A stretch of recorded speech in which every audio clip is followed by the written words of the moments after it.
일은 아니지만 지금부터 해외로 출장 좀 다녀올게. 뭐? 지금 무슨 소리를 하는 거야? 그런 말 들은 적 없어. 내가 말 안 했으니까. 말했으면 이런저런 잔소리를 할 게 분명하잖아. 자기야, 믿을 수 없어. 보통은 그런 일이 있으면 미리 말해야 하는 거 아니야? 시끄럽네. 아무튼 그 여행은 취소해. 뭐라고? 웃기지 마. 당연히 불가능하지. 그럼 뭐야? 어머니를 버릴 셈이야? 넌 항상 과장을 한다고. 그냥 조금 열나는 것뿐이니까 쉬면 괜찮아질 거 아니야. 제 이름은 이노우에 레이. 29살 전업주부예요. 남편이 세이지와 결혼해서 3년이 지나고 제 삶은 순조로웠습니다. 그런 세이지의 집안은 엘리트 집안이고 아버지는 대기업 모니로봇의 회장을 맡고 있으며 세이지는 그 뒤를 잇기 위해 일을 배우고 있어요. 결혼했을 당시엔 엄청 힘들었어요. 전 일찍이 부모님을 여의고 자립하기 위해 고조링 상태로 일을 했어요. 세이지와 만난 건 제가 당시에 일하고 있었던 레스토랑이었어요. 세이지가 한눈에 반해 밀어붙여와 사귀게 되었지만 세이지의 집안을 알게 되고 나서부터는 결혼하는 건 불가능하다고 생각했어요. 하지만 세이지의 부모님은 너무나도 좋은 분들이셨고 딸이 생기겠어 라며 매우 기뻐하고 저를 받아주셨어요. 응? 그럼 뭐가 힘들었던 거냐고요? 아니, 엘리트 집안이잖아요. 결혼식은 엄청 화려했고 식장에 와준 하객들도 전부 엄청난 사람들 뿐이었어요. 연예인도 축하해주러 오기도 했다니까요. 그런 의미에서 힘들다 라는 거였어요. 그래도 다행히 고부 갈등 문제도 없었고 오히려 시어머니께서 저를 딸처럼 아껴주셨어요. 그런 세이지의 어머니께서 작년에 치매를 진단받았어요. 게다가 대장암 진단까지 받아 장루라고 하는 인공항문을 차지 않으면 안 되게 되면서 집중치료를 받게 되었어요. 그러던 어느 날의 일이었어요. 잠깐 시간 괜찮아? 무슨 일이야? 우리 어머니가 지금 아주 힘든 상태인 건 알고 있지? 물론이지. 나도 정기적으로 병문안을 가고 있잖아. 어제 아버지한테서 연락이 와서 말이야. 최근에 다시 치매가 악화되어서 혼자 걷는 것조차 어려워졌다나 봐. 그랬구나. 다시 병문안을 가봐야겠다. 지금까지는 어머니 친구랑 헬퍼분이 도와줬는데 더는 감당할 수 없는 상태가 되었다고 해서 우리 집에서 맡아줄 수 있겠냐고 하더라고. 뭐? 우리 집에서? 그래, 우리 아버지도 지금 해외 사업 때문에 바쁘시거든. 귀국하기 어려운 상황이래. 의지할 수 있는 게 우리밖에 없대. 그렇구나. 그러니까 우리 집에서 간호하는 건 어떨까 해서. 물론 받아들이고 싶지만 나 간호 같은 거 해본 적 없어. 요양원에 맡기는 게 좋지 않을까? 어머님은 간호인이 필요하다는 진단을 받았으니까. 하지만 요즘 요양원은 직원들의 괴롭힘 문제가 있다는 뉴스가 늘었잖아. 아버지가 귀국해서 믿을 수 있는 요양원을 찾을 때까지만 부탁한다고 했어. 그렇구나. 그래, 아버님 말씀도 이해돼. 하지만 아까도 말했듯이 나는 간호를 해본 적이 없어서 아무래도 불안해. 물론 당신에게만 떠넘기지 않을 거야. 나도 최대한 협력할게. 우리 어머니를 도와줘. 그럼 괜찮지만 정말? 약속은 제대로 지켜야 된다. 그럼 퇴근도 빨리 할 수 있도록 조절할게. 이렇게 우리의 간호 생활이 시작된 것이었다. 어머님 몸 좀 닦을게요. 항상 미안하네요. 나를 잊어버리셨구나. 어머님은 굉장히 쾌활하시고 미소가 멋진 분이셨다. 그런데 지금은 간호로 남에게 민폐를 끼치고 있다라는 생각을 하신 건지 항상 표정이 어두우시다. 밤에도 가위에 눌리시는 건지 굉장히 괴로워 보여서 상태를 보러 가면 항상 눈에 눈물이 맺혀 있었다. 그런 어머님을 보고 있자 가슴이 찢어질 것 같았다. 다녀왔어. 어머니 상태는 어때? 평소대로야. 좋은 의미로도 안 좋은 의미로도. 그렇구나. 아버지한테서 반년 내로는 한번 귀국할 거라는 연락이 왔어. 알았어. 그럼 난 좀 씻고 올게. 어머님을 그동안 잘 부탁해. 그래. 남편은 처음에는 약속한 대로 일이 끝나자마자 집안일을 도와주었지만 점점 퇴근이 늦어졌고 그 약속은 흐지부지 되었다. 다녀왔어. 당신 좀 있으면 자정인 거 알아? 요즘 너무 늦는 거 아니야? 심지어 연락 한 통도 없이. 미안해. 일이 좀 있었어. 일이 있는 건 어쩔 수 없지만 어머님 간호가 힘들다는 거 알잖아. 당신도 좀 도와줘야지. 미안하다니까. 일하느라 정신이 없어. 난 이래봬도 사장이니까 그건 이해해줘. 그렇긴 하지만 요즘 매일 이 시간에 오잖아. 나는 집안일을 당신이 분담해준다고 해서 어머님 간호를 하기로 한 거라고. 앞으로는 약속 지켜줘. 미안해. 그래서 요즘은 왜 이렇게 늦는 거야? 매일 술 냄새도 나잖아. 이런 시간에 돌아올 이유가 없는 것 같은데? 처음에는 미안해하던 세이지였지만 취한 탓인지 점점 귀찮다는 듯이 표정을 숨기지 않게 되었다. 아 진짜 시끄러워. 당신은 잘 모르겠지만 사장이 되면 거래처랑 회식도 늘어난다고. 이런 것도 일에 포함되는 거야. 하지만 괜히 사람 떠보지 마. 이런 말을 하는 사람이었다니. 하지만 요즘 어머님이 계속 열이 나셔. 전보다 눈을 뗄 수가 없는데 아들로서 그 태도는 너무한 거 아니야? 아이 그냥 열이 나는 것뿐이잖아. 당신은 걱정이 과하다고. 그런 아무튼 일이 일단락되면 간호도 도울 테니까 너무 뭐라 하지 마. 나는 간호를 도와주지 않는 불만보다도 어머님을 대하는 차가운 태도를 용서할 수 없었다. 열 때문에 식욕도 떨어지신 데다 이 시국에 고열이라는 것만으로 얼마나 걱정이 되는데. 당연히도 담당 의사에게 진단을 받은 결과 그냥 열이 나는 것뿐 무슨 병에 걸린 건 아니라고 했다. 그러니 일단은 집에서 상태를 볼 수밖에 없지만 내 불만스러운 얼굴을 보고 세이지는 믿을 수 없는 말을 했다. 그리고 내가 당신을 부양하고 있다는 걸 잊지 마. 말도 안 돼. 더 이상 못 참아. 세이지가 이런 말을 하는 사람이었다니. 그걸 꿰뚫어보지 못한 나에게 화가 났다. 하지만 세이지와 어머님의 문제는 별개다. 나는 나대로 상냥하게 대해주신 어머님에게 은혜를 갚고 있다. 세이지가 약속을 깨고 어머님에 대한 일을 다 나에게 떠넘기려고 해도 어머님을 돕고 싶다는 마음은 변함없었다. 그래서 나는 혼자서라도 간호를 계속하기로 정했다. 하지만 내 마음이 허무하게도 어머님의 상태는 더욱 안 좋아졌다. 어머님 왜 그러세요? 괴롭다고요? 잠깐 체온 좀 잴게요. 그러자 무려 39.8도. 이런 고열은 지금까지 한 번도 나온 적 없었다. 지금까지는 계속 37도에서 38도 사이를 왔다 갔다 했다. 담당 의사도 40도를 넘으면 바로 연락하라고 했던 게 떠올랐다. 어떡하지? 구급차를 불러야겠어. 나는 초조한 마음을 억누르며 구급차를 부르고 방에 있는 남편에게 말을 걸었다. 세이지 큰일이야. 갑자기 뭐야? 어머님이 괴로워하셔. 어머니가? 지금 열이 39.8도야. 의사 선생님이 40도를 넘으면 바로 병원에 오라고 하셨으니까 구급차가 도착하면 당신도 따라가줘. 내가? 그래. 당신 말고 누가 가겠어? 당신은 어머님의 아들이잖아. 미안, 그건 안 될 것 같다. 뭐? 무슨 말이야? 오늘은 휴일이잖아. 일도 없을 거 아니야. 일은 없지만 지금부터 해외여행 좀 갔다 오려고. 뭐? 그게 무슨 소리야? 나 그런 말 못 들었어. 말 안 했으니까. 말하면 또 뭐라 잔소리 할 거잖아. 최악이야. 말도 안 돼. 보통 그런 건 미리 말해야 되는 거 아니야? 시끄럽네. 아무튼 그 여행은 취소해. 뭐? 뭐라는 거야? 그런 게 가능할 리가 없잖아. 그럼 뭐야? 어머니를 버릴 셈이야? 아니 전부터 왜 그렇게 호들갑 떠는 거야? 그냥 열 나는 거니까 잠깐 쉬면 괜찮아지겠지.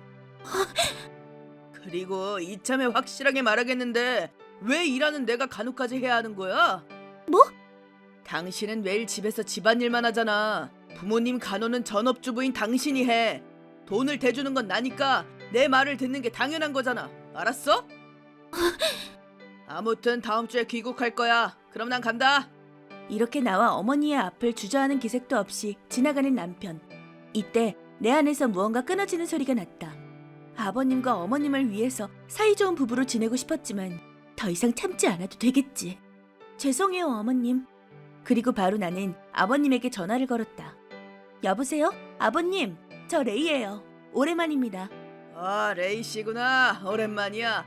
항상 내 아내 돌보는 걸 떠맡겨서 미안해. 그래서 무슨 일이야? 네, 사실은 지금 큰일이 났어요. 큰일? 네, 어머님이 쓰러지셨어요. 아케미가? 아내는 괜찮은 건가? 지금 구급차를 기다리는 중이에요. 열이 높으셔서 어떻게 될지 예측할 수 없는 상태예요. 며칠 전부터 계속 열이 나고 몸이 안 좋으셨어요. 세이지한테 아무것도 못 들으셨어요? 못 들었어. 세이지는 아케미의 상태가 진정되고 있다고만. 그 바보, 아버님한테 거짓말을 하다니. 이상하다고 생각하긴 했다. 아버님은 엄청난 애처가이시다.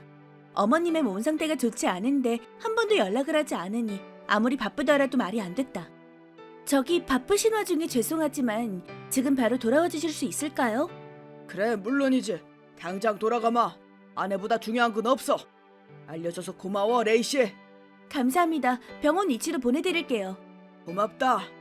그리고 하나 더 직접 상담드리고 싶은 게 있는데요. 그거에 대해서도 얘기 나누고 싶어요.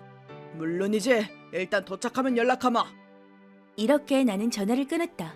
그럼 나는 나대로 해야 할 일이 산더미처럼 있으니까. 그리고 다음날 해외에서 일부러 달려와 주신 아버님이었지만 그럴 수가. 아케미. 어머님은 마지막에 아버님을 부르고 계셨어요. 저와 세이즈는 알아보지 못하셨지만 아버님에 대해서는 잊지 않으신 거예요.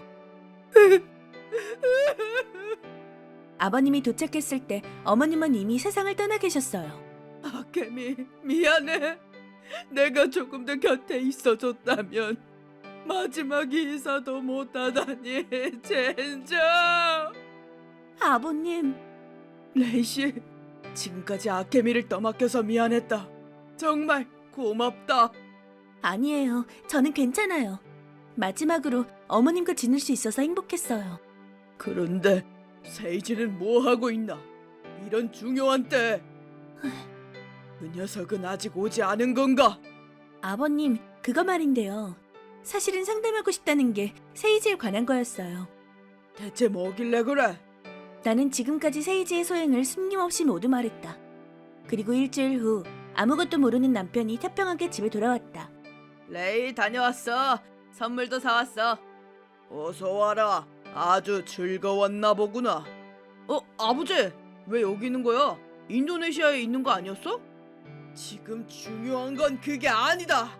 너 지금까지 어디 있었던 거야?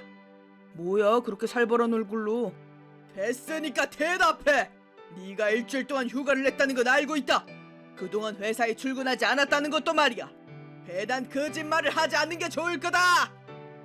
하와이에 갔다 왔는데. 하와이라고?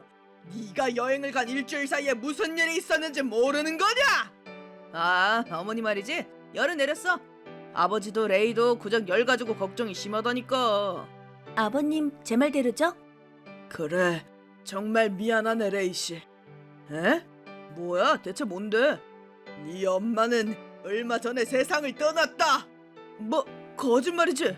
아무리 그래도 그런 거짓말은. 거짓말이 아니야. 어제 장례식도 끝났어. 아니, 왜 그렇게 중요한 걸 말해주지 않은 거야? 웃기지 마. 우린 계속 전화했다. 왜 부재중 전화를 보고도 연락을 하지 않은 거냐? 이 멍청한 아들놈. 미안. 레이한테 온 전화는 또 잔소리겠지 싶어서 무시했어. 아버지한테 전화가 왔으면 받았을 거야. 그런 변명이 통할 거라고 생각했냐? 이 멍청한 놈! 옛날부터 세이지는 아버지만큼은 화나게 하고 싶지 않다고 입이 닳도록 말했었는데 그 의미를 드디어 알았다. 나에게는 항상 상냥하셔서 화내는 모습은 처음 봤는데 아버님의 진짜 노성은 혼나는 당사자가 아니어도 몸이 떨릴 정도로 박력이 있었다. 울상이 돼서 나를 힐끔힐끔 쳐다보는 세이지에게 나도 반격에 나서기로 했다. 저기 세이지, 여행은 누구랑 간 거야? 아니, 친구랑 갔다니까. 그거 정말이야? 거짓말 아니고? 그래, 진짜야. 이건 믿어줘. 그냥 남사친이랑 하와이에 갔다 온 거야. 기분 전환한 게 뭐가 어때서 그래? 뭐야, 그 반응은? 설마 너 또 바람 피웠다고 의심하는 거야? 아무리 그래도 그건 아니야. 이 상황에서까지 거짓말을 하는구나. 무슨 말이야? 바람을 피우지 않았다면 이건 뭐야? 이건 요즘 계속 늦게 들어왔잖아? 당신 몰래 조사를 부탁했거든. 친구한테 상담했더니 바로 흥신소를 소개시켜줬어. 정말 요즘은 조사하면 뭐든 알 수 있는 시대라니까. 무섭다, 무서워. 이거 말고도 실제로 찍은 영상도 있어. 지금 여기서 틀어줄 수도 있는데 어떡할래? 그건 좀 봐줘. 그럼 인정하는 거지? 바람 피웠다는 거. 이제 네가 회개하고 마음을 고쳐먹는 자세를 보인다면 다시 생각해보려 했지만 이 지경에 와서까지 거짓말을 하는 걸 보니 그건 어려울 것 같구나. 아버지, 뭐야? 뭘 할 셈이야? 시끄럽다. 아들 행세하지 마라. 소중한 어머니를 버리고 사랑하는 아내에게 간호를 떠넘기는 그런 녀석은 내 아들이 아니야. 너하고는 의절하겠다. 그럴 수가. 너를 호적에서 파버릴 거야. 두 번 다시 나를 아버지라고 부르지 마라. 그럼 잠시만 내 말을 좀. 저분은 이게 끝이 아니야. 네가 놀러 나다닌 일주일 사이에 열린 주주총회에서 너를 대표이사 자리에서 해임시키기로 결정했다. 안 돼! 대체 왜? 아무리 회장이라도 사적인 감정으로 사장을 해임하는 건 횡포야! 당연히 사적인 감정으로 인사를 움직이는 건 문제지. 하지만 네 불량한 근무 태도에 대한 보고는 받고 있었다. 요즘은 특히 일을 대충 해서 사소한 실수가 늘고 있다고 들었지. 밤늦게까지 술을 마시고 돌아와 놓고 거래처 접대라고 짓거리기도 했지? 너 이 자식! 내가 여러 번 주의를 준 셈이었는데 부모라고 물게 굴었던 걸지는 모르겠군. 무엇보다 네가 출장에 가서 숙박한 호텔을 확인해보니 출장 같은 건 한 번도 없었다고 하더군. 그건 이건 명백한 횡령에 해당한다. 그 손해배상도 청구하도록 하지. 거짓말이, 이거 거짓말이야. 이런 건. 그리고 네가 대표이사 자리에 오를 때 나와 나눈 약속을 잊은 건 아니겠지? 뭘 말하는 거야? 만약 대표이사 측 책임으로 대표이사에서 해임되었을 경우 위약금 1,001만 엔을 지불한다 라는 거 말이다. 이건 네가 대표이사로서 보다 책임감을 갖게 하기 위한 계약이었는데 그걸 잊고 놀러 나다닐 줄은 몰랐다. 나도 사람을 보는 눈이 참 없군. 아, 이 녀석 인생 끝났네. 차가운 눈으로 보고 있는데 세이지가 한심하게도 나에게 울며 매달려왔다. 레이, 너도 뭐라고 말 좀 해줘. 뭐? 아버지는 고지식하다고. 무슨 일만 있으면 바로 해고한다고 해. 너라면 날 도와줄 거지? 그럼 아버지한테. 자, 이혼 신고서야. 너 농담이지? 너도 나를 버리는 거야? 당연하지. 어머님과 나를 버린 불륜남을 용서할 리가 없잖아. 물론 위자료도 제대로 청구할 거야. 그럴 수가. 그렇게 됐으니 지금 당장 집을 나가라. 두 번 다시 우리 앞에 나타나지 마라. 알았냐? 이렇게 정식으로 이혼하게 되었다. 위자료는 세이지뿐만 아니라 불륜 상대 여자한테도 잔뜩 뜯어내줬다. 불륜 상대는 세이지가 대기업 사장이라 대신 내줄 거라 생각한 모양이었지만 사장에서는 이미 질렸으니까 그 여자도 지옥 같은 상황일 것이다. 게다가 회장님과 나눈 계약대로 위약금 1,001만 엔도 지불해야 하는 세이지는 무일푼으로 전락했다. 일일 알바를 여러 개 겸임하면서 위자료와 위약금을 지불하고 있다고 한다. 당연히 도망칠 수 없도록 정기적으로 검은 옷을 입은 아버지의 부하들이 감시하고 있다.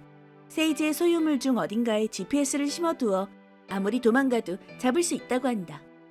정말 생지옥 그 자체네. 게다가 아버님은 이 일을 다시 한번 사과하고 싶다고 어머님 보험금의 일부를 나에게도 나눠주시며 일부러 사과까지 해주셨다. 이렇게 좋은 부모님 아래에서 어떻게 그런 쓰레기 같은 남자가 태어난 건지 이 사실이 너무 신기하다. 하지만 정말 놀란 건 여기서부터다. 네? 임신이요? 네, 6달 정도 되었네요. 지금까지 몸이 안 좋다는 걸 못 느끼셨나요? 네. 아무튼 축하드립니다. 하지만 나는 이혼한 데다 싱글맘이 될 용기도 없다. 그래서 아버님께 상담하자.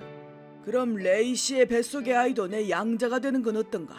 나도 가족 없이 혼자가 되었고 이런 식으로 손주가 태어날 줄은 몰랐. 레이 씨가 괜찮다면 같이 살고 싶은데. 네, 감사합니다 아버님. 이렇게 나는 아버님 댁에서 신세를 지게 되었고 다음해 건강한 남자아이를 출산했다. 싱글맘이지만 금전적으로 고생하는 일 없이 육아를 하고 있다. 간호를 아내에게 떠넘긴 쓰레기 남편을 버리고 사랑하는 내 아이와 사랑하는 아버님과 함께하는 생활을 손에 넣었다. 정말 인생은 어떻게 될지 모르는 거야. 돌아가신 내 부모님 그리고 어머님에게 손자를 보여주러 가는 게 지금 가장 기대되는 일이다.